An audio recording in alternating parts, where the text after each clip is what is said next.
Hi and welcome. My name is Kimberly, and I would like for us to get started today. Welcome to Mastering Your Emotions when you're at an IEP meeting.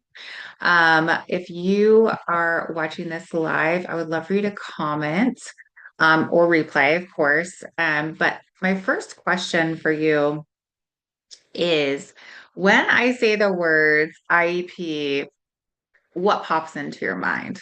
Okay, so comment, put that down there. What pops into your mind? I am really excited to be coming to you today with this webinar, Master Your Emotions at IEP Meetings. It's so exciting. Okay, so if you're here, you're probably someone who has a role in those IEP meetings, right? So, um, let's see here. Okay, perfect. Um, I am master your emotions at IEP meetings. So put that in the chat as you're getting to know me. I'm gonna tell you a little bit about myself.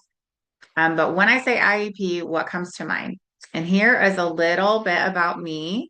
This is me and my daughter, which Addie, she is the reason that I know how to master my emotions in IEP meetings. Okay, so a little bit about me. I was born in Wisconsin, primarily raised up though in Indiana. By the time I was a junior in high school, we had moved and I'd been in 13 different schools.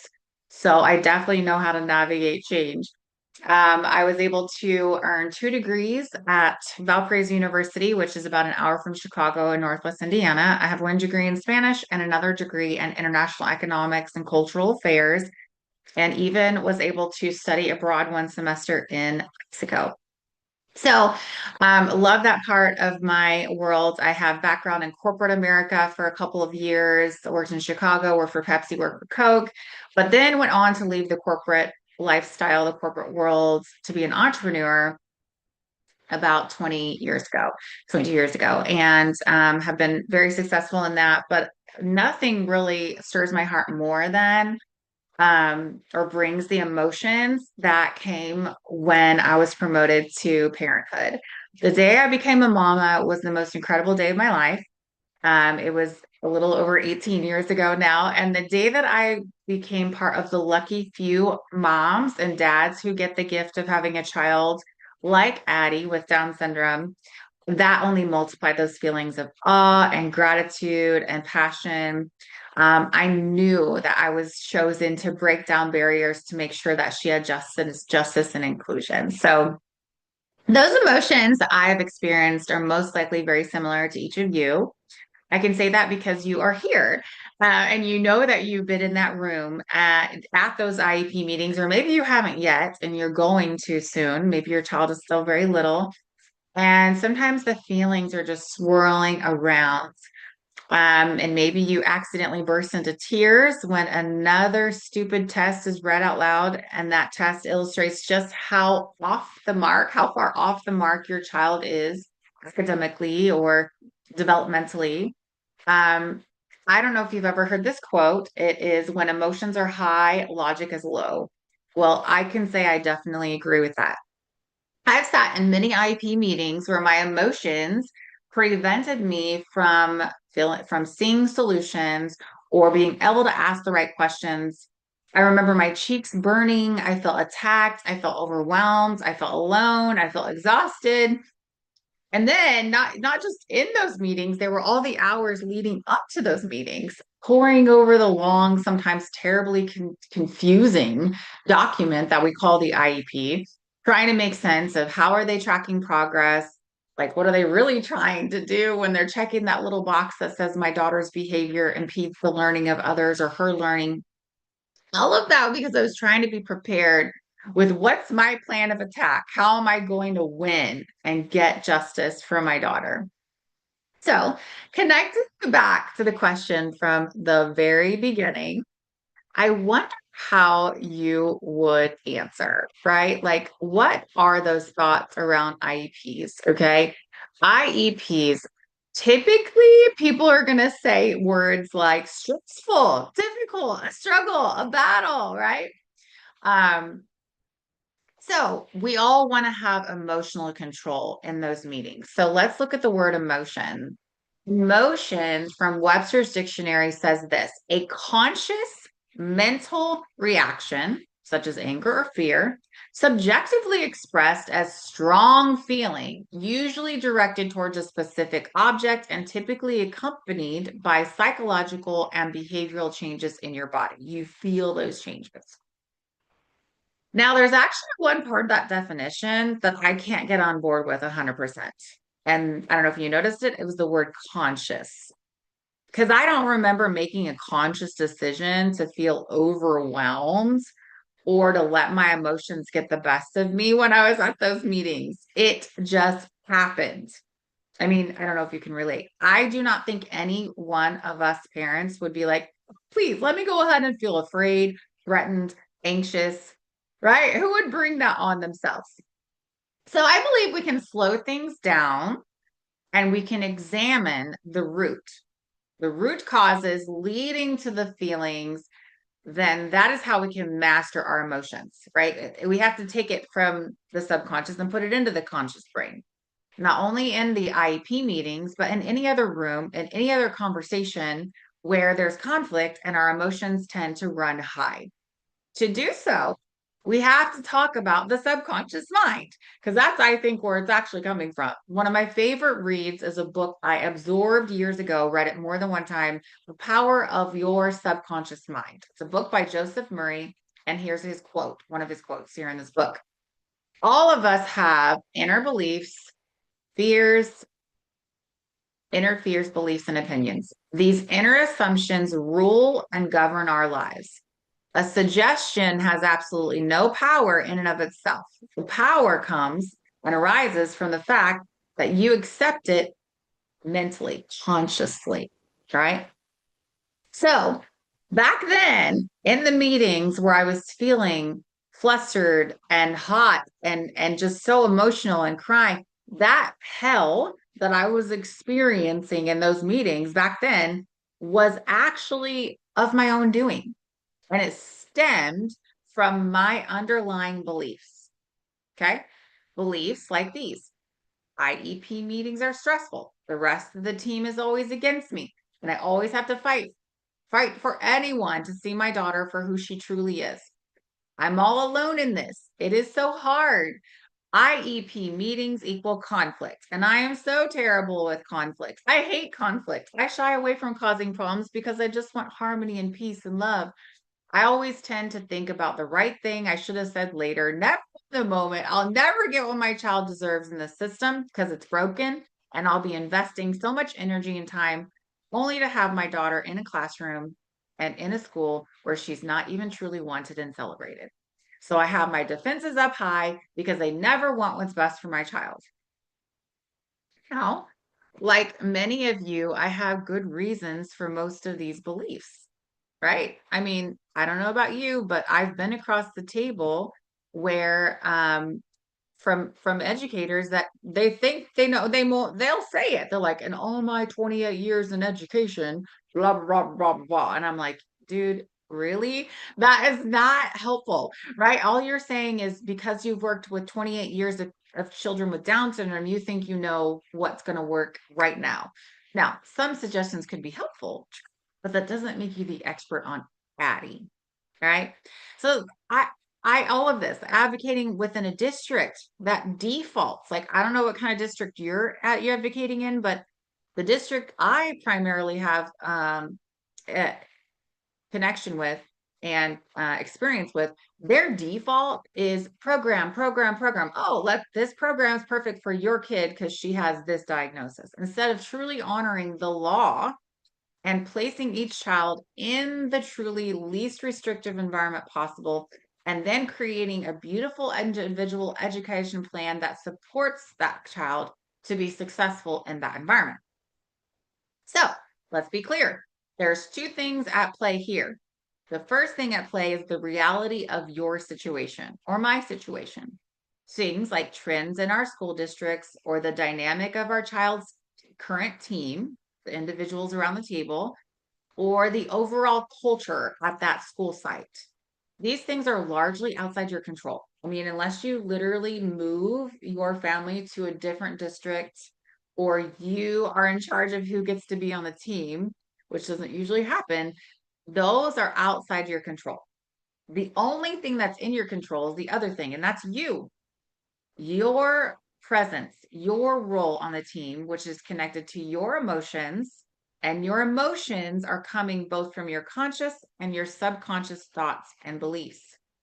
That is the part I want to talk about. That is the part that you can control because you can't control the other side of the table. You can't. You can't make them believe something. Now, I will say you have influence, and I'll talk about that later.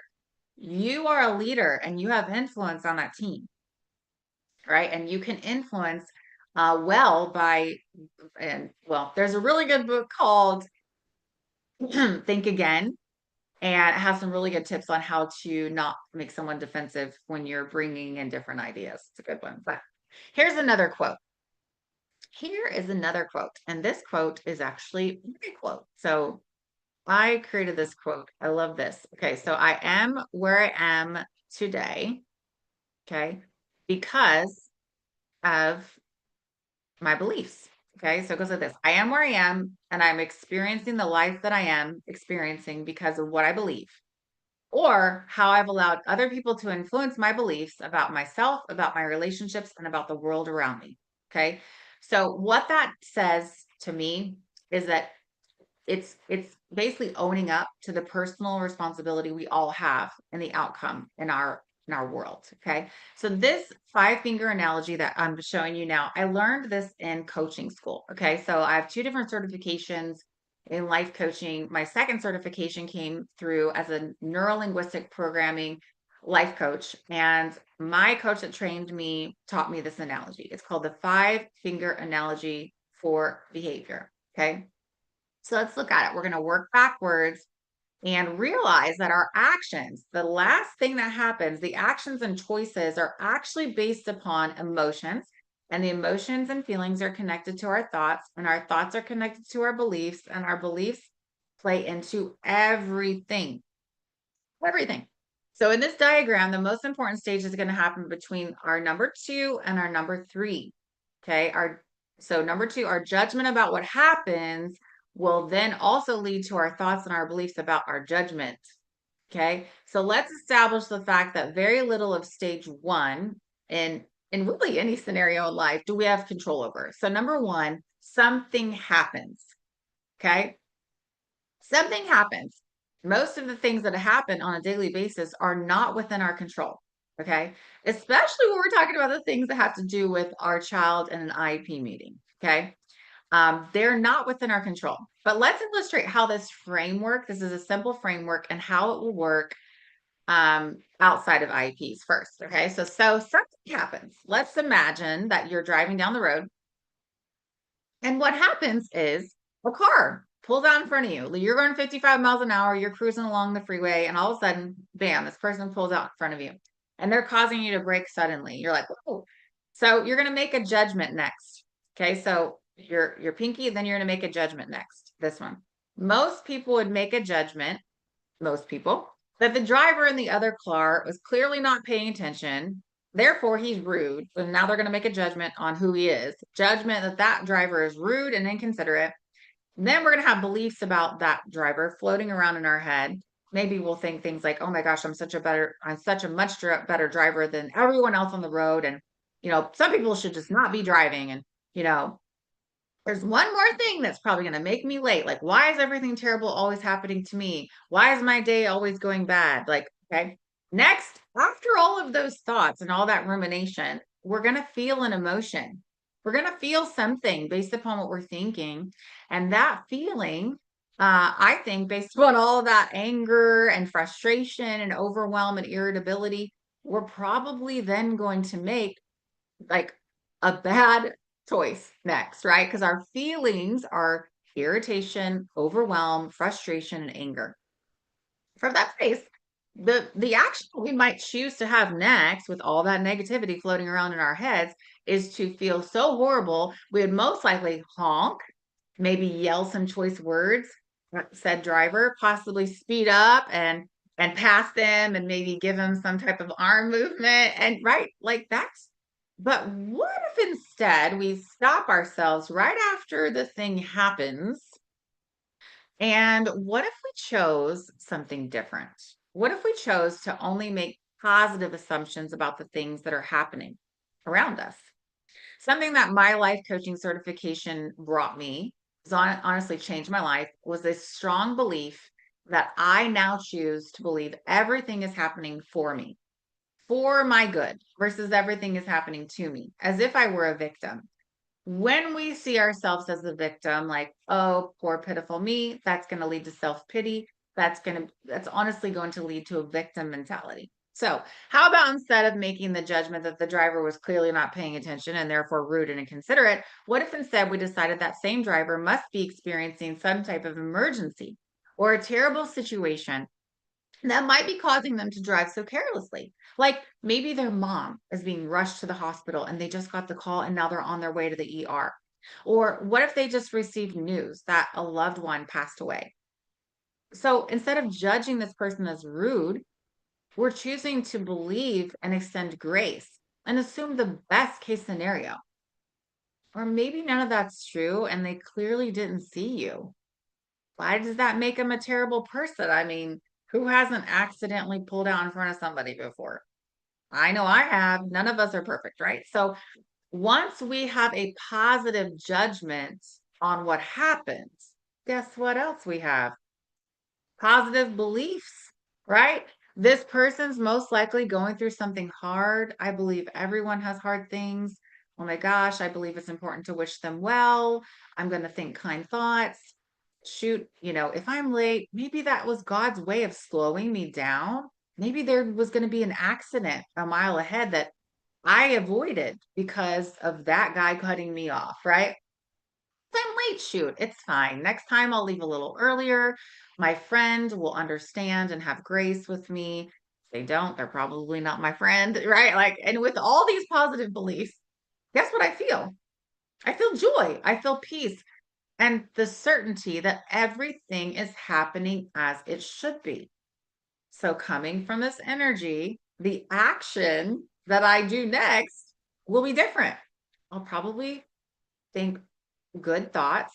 Shoot, I might even stop and pray out loud for them, right? And this action would spread kindness and love to the world versus hate and negative judgment. So I realize that not everyone tuning into this webinar might be of a person of faith or of the same faith.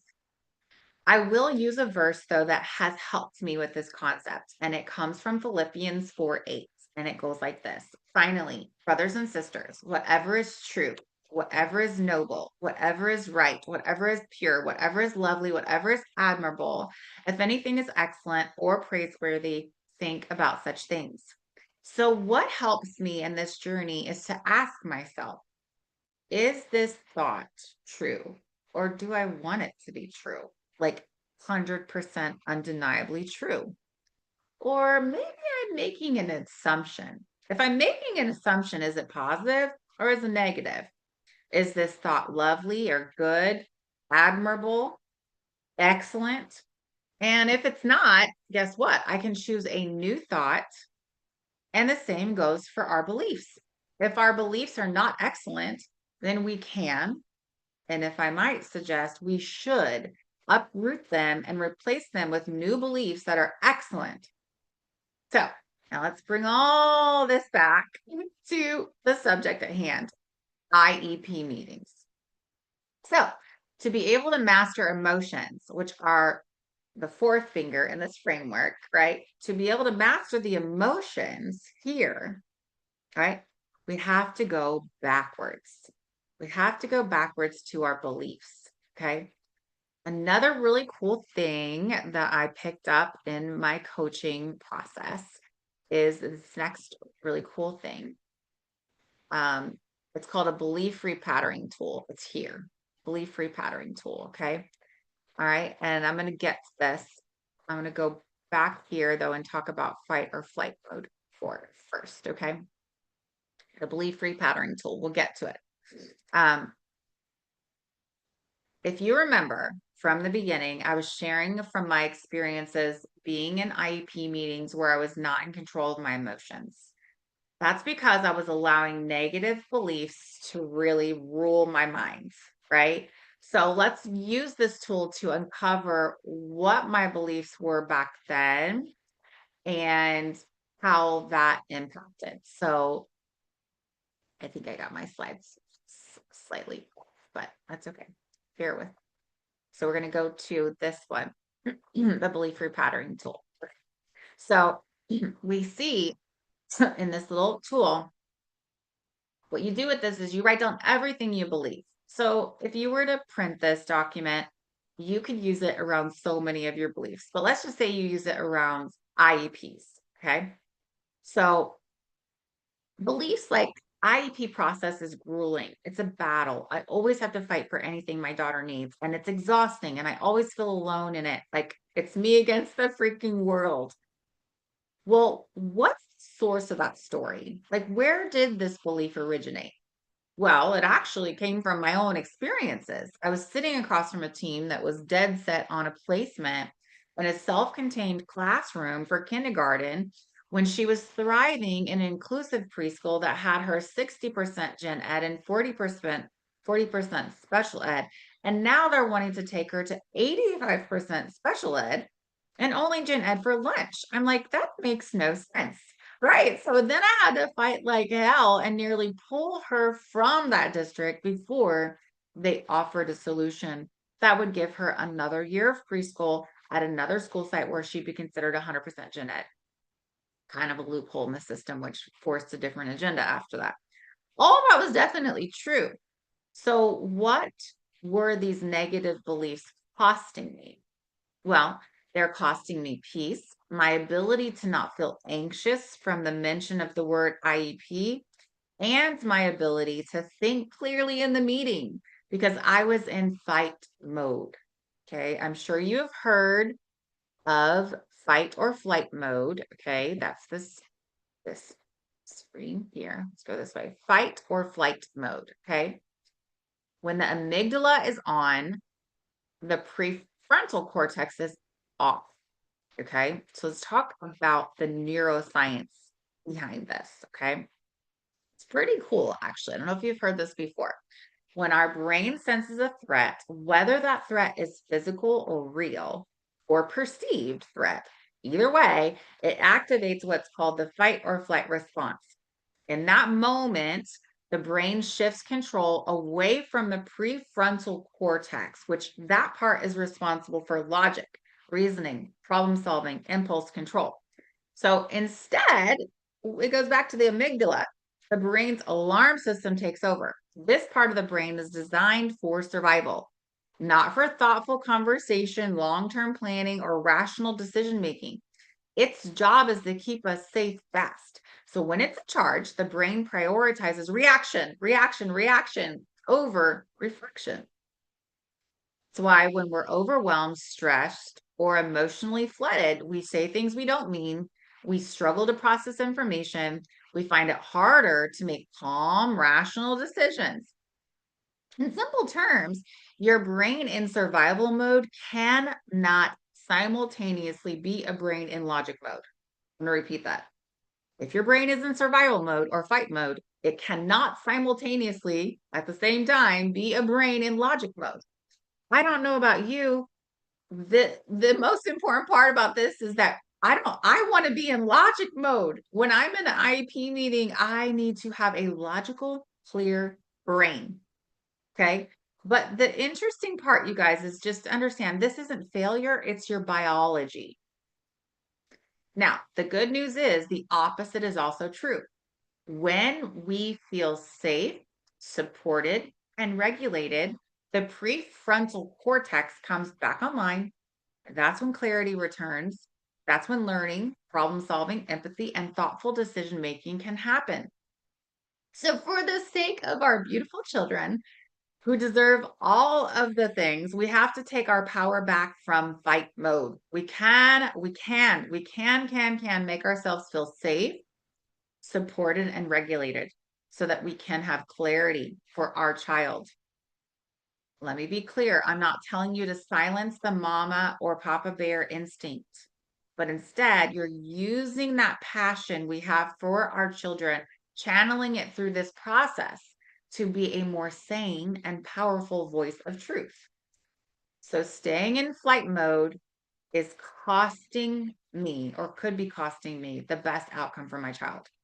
That is something I think we should write down. If I'm in flight mode, it's costing my child the best. Okay. All right. Other thing I want to teach you is that whatever you focus on grows. Whatever you focus on grows. So if you're focusing on negativity and negative things, okay, if that is what you're focusing on, you will get more negative things. Okay. It's just the law. It's called the law of attraction. I'm sure you've heard of it. I'm sure you've read that book. It's like when you think, oh, I'm going to buy a brand new Jeep, uh, guess what happens? You see Jeeps everywhere. You're like, oh my gosh, there's so many Jeeps everywhere. Dude, it's because now you're thinking about Jeeps. That's why you see them everywhere. They were always there. Okay. So whatever you focus on grows. If you put a magnifying glass on the negative aspects of the IEP process, you will only find more negatives. Trust me, there are plenty to find. Instead, we have to choose to be strong minded and keep our primary focus on the positive beliefs, the ones that bring us good energy. Let me be clear, I'm not telling you to ignore the facts. The reality is there may be a lot of potential negative facts surrounding your child's IEP. There could be real evidence that the team is trying to build a case against your child to move them to a different school site or into a program and force a different agenda. That is the reality. But again, make sure that these things are actually true. And if you don't know they're 100% certainty that they're true, then move on to the beliefs that are true, especially those that are excellent and true, and especially those that help you focus on the future vision you have for your child. So here's beliefs that will drive emotions. And since we know emotions drive outcomes, I want to help you choose some different beliefs around everything. Okay. So here are some empowering beliefs that we can focus on that I'll share with you. Here are some about the IEP process. And you can choose your own. These are just some starting points. An IEP is not a battle, it is a legal collaboration designed to support my child's success. The purpose of an IEP meeting is problem solving, not proving my child's worth. Progress is not always linear, and that does not mean failure. An IEP is a living document. It can and will evolve as my child grows. The system is imperfect, but it does contain tools, protections, and opportunities I can use effectively. Here's some beliefs about your role as the parent. I am the expert on my child. My voice truly matters here. I do not need to be aggressive to be effective. Calm clarity is powerful. I am allowed to ask questions until I fully understand. That is advocacy, not conflict. Preparation gives me confidence. Curiosity keeps me regulated. I can be both emotionally, I can be both emotional, strategic. They are not opposites. Now, we can also choose to have certain beliefs around the team. Okay. So here's some beliefs about the team. Most people at the table want to help, even if they see the path differently. Different perspectives do not mean opposition, they mean problem solving. I can assume positive intent while still holding firm boundaries. I do not have to agree with everything to remain respectful and collaborative. I can redirect the conversation back to my child's strengths at any time. Beliefs about my child. My child is more than data points, test scores, or check boxes. Support needs do not define limitations, they reveal pathways. My child belongs in spaces where they are seen, valued, and included. Growth can happen academically, socially, emotionally, and developmentally. All count. The goal is not perfection, the goal is meaningful access and progress. Now, here's some cool beliefs that will regulate your nervous system. And I suggest like even having these in maybe with you in your meeting, like little note cards that you can pull out and like take a minute, take a breather, think to yourself, I am safe in this room. I can pause before responding. I don't need to decide everything today. It's okay to say, "Take some time to think about this. Can we even have another meeting? I need a break. I'm at my limit today. I've been here for an hour. I need more time." Legally, you can do that. Clarity comes from calm, not urgency. And then beliefs about the outcome. I can advocate effectively without burning myself out. Staying regulated increases my child's chances of success. And then you might say, what do I need to regulate? How can I regulate myself right now? Like asking yourself that question. Even if you have to take a minute to go to the bathroom, take a breather. I am playing the long game, not just this meeting. Even difficult meetings can move us forward. I am building skills that will serve my child for years to come. Okay, beliefs about my child. All right. So I also want to share with you um, some of my personal beliefs that I have. Um, they may or may not resonate with you, but I just thought, it's interesting to share. I think a lot of parents like to hear my insights too. So I believe I was chosen to receive the gift of raising Addie, raising this amazing child to live her best life at her greatest potential. I'm fully confident that I have the ability to be her best advocate because I can think clearly. I'm great at asking lots of questions, and I'm very curious about how I can best support her along her educational journey. I believe that everything is happening exactly as it should be, and the best outcomes are within reach. While IEP meetings may have a level of conflict because all parties may not always agree, I believe conflict is a normal part of life. And this is not anything worse than I have managed before. And and I'm gonna take a little like pause right there. That's really what we're talking about. You know, fight or flight mode is very typical when we see conflict, problems, tension, difficult conversations. It's not the IEP, it's the conflict in the IEP, right? Because if all of our IEPs were happy and amazing and they gave us anything we wanted, what do you want to do? Like, we wouldn't have any emotions to master. Our emotions would be like, yay, this is great.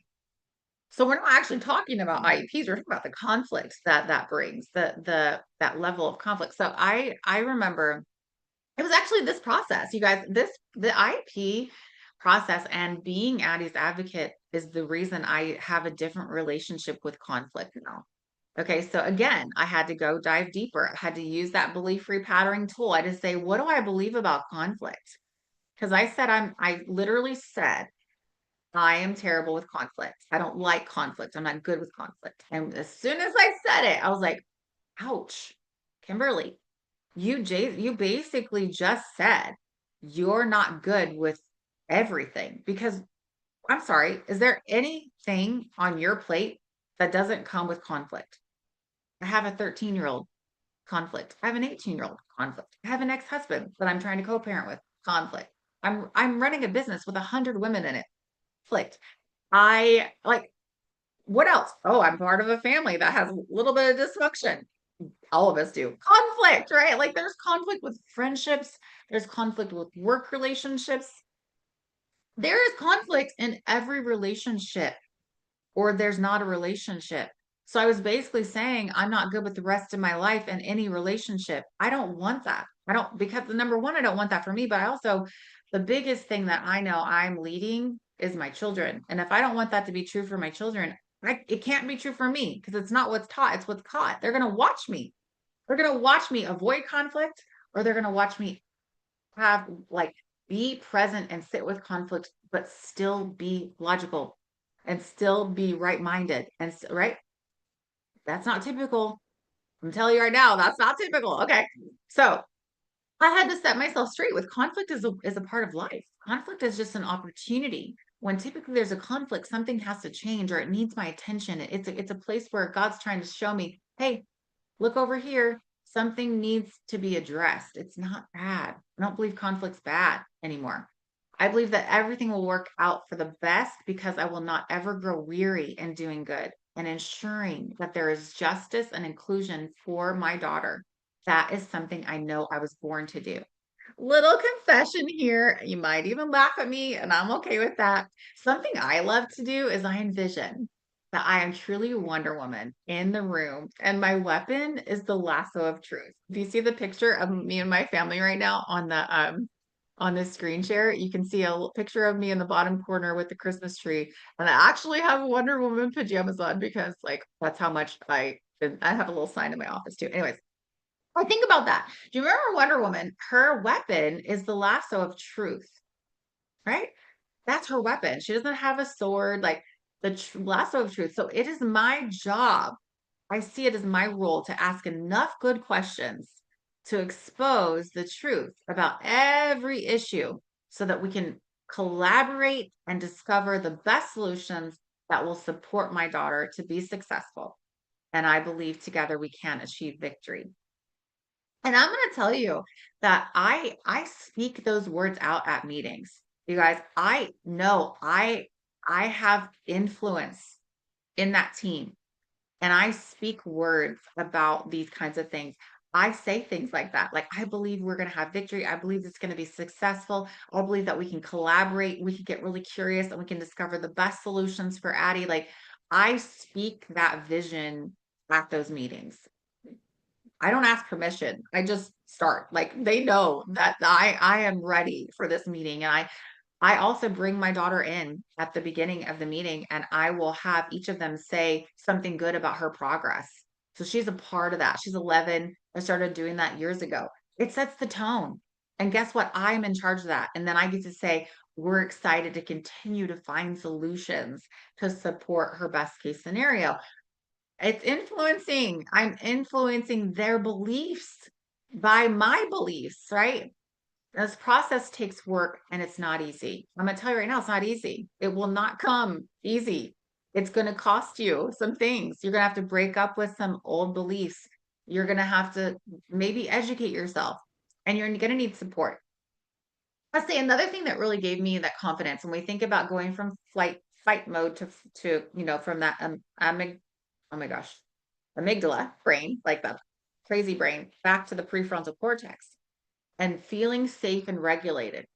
Part of my feeling safe and regulated was knowledge of the law. So I attended the Bren Clinic classes. It was like a whole semester. It felt like a college class and you were learning the law inside and out. So part of it is being educated and so that I can feel secure and grounded, right? Sometimes it was having someone in the room with me. Okay. So for example, I promise you that rewiring your brain to believe new thoughts, you have to decide that that piece is important. So if you follow that train of thought, you say, okay, my beliefs are at play here. I got to change my beliefs because I'm pretty sure they're negative because most people's are. Then you have to be diligent about the process of changing your beliefs. So when I work with clients, there's something I do to help them with this, help them flip those into positive affirmations to help them focus on the outcomes they want in their life. Instead of the current way things are, the current state of things, how can I help them bring that focus onto what they want every single day? So in my life coaching business, that's what I help people do is like rewire their brain and have support so they know how to do that. And then if you still don't feel ready to head into your next meeting alone, it's okay, totally normal. I go alone now, but for the longest time, I did not go alone. There will be a period of transition for you too. Everyone's timeline might be different. You might need to hire an advocate. You might need to take a friend who is able to be that level-headed person to ask questions. Maybe another parent that has been there. Until you have enough evidence in your background to support, hey, that meeting felt different. I was actually in my logical brain because I had support. I felt safe. I took a break. I slowed down the process. I rewired. I focused on what was true. I had so many meetings before this breakthrough where I could not have made it throughout that meeting without the support of my friend and mentor, Carolyn Tillellian. She And God put her in my life so perfectly when Addie was a baby. I think Addie was like 1 or 6 months old. Thank God for her influence over the years. She has generously given both her time and energy along my journey. Her influence helped reshape my beliefs about Addie and about the whole IEP process, about my options, about how to ask questions. Like just watching her work for a little while helped me. Her beliefs about everything rubbed off on me. Okay. So I really truly believe that connections and who we're connected with, it matters. I'm definitely a nerd, and I recently discovered that trees, the root system in trees is connected. Like that, if there is a tree that's weak, and now it's not all trees, okay, just be clear, it's some trees. Um, but the root system will communicate to each other, and they'll actually send nutrients from a healthy tree to one that's dying or one that's not healthy, and they will take the nutrients from the healthy tree, send it through the root system way over here, and give it to a tree in another part of the forest and the root system that needs it, the nutrients that tree needs. And I will tell you, there's another tool I use when I'm coaching clients. I have an alignment workshop that I do, and I use this tool. It's amazing, and it helps us know that if we're not making those connections, and trust me when I tell you, as a child, as a mom who is not only at three, I had 3 children. My youngest had Down syndrome, and when my youngest was 4 months old, my next one was 2, and my oldest was 7. I had to go through a divorce and be a single mom for 3, and then work to provide for them too. Friends, trust me when I tell you, it took me a long time to realize the importance of making time for those connections that make you feel supported and make you feel grounded. And maybe it is someone in the room with you, but it also might be knowing that they're behind you, not even in the room, but that they've got your back, and you're going to call them when you're done, or you're going to call them about the next thing. So those connections are really important. So my greatest desire is that my words and this webinar have given you hope today. Ultimately, I do believe that you can rewire your brain.